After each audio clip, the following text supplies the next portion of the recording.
Good afternoon. I'm John Carter with Wixon Jewelers, and welcome back to 1 Minute Watch, where we showcase cool and collectible watches in under 60 seconds. Today, we will showcase a 1999 Rolex Explorer II, reference number 16570. The Rolex Explorer II included a fixed 24-hour bezel and a GMT hand that helped distinguish between night and day in extreme environments. The addition of a jumping hour function in the 1980s expanded the versatility by tracking two separate time zones.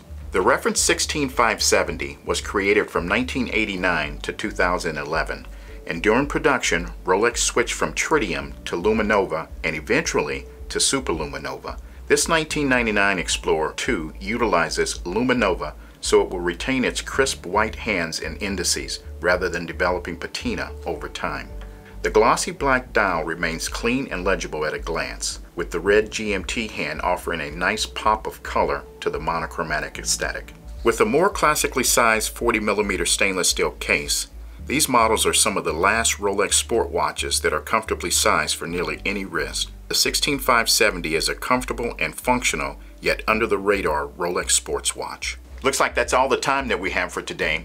If I've left out anything special, please leave it in the comment section below. And don't forget to subscribe to our channel if you'd like to see more 1 Minute Watch reviews.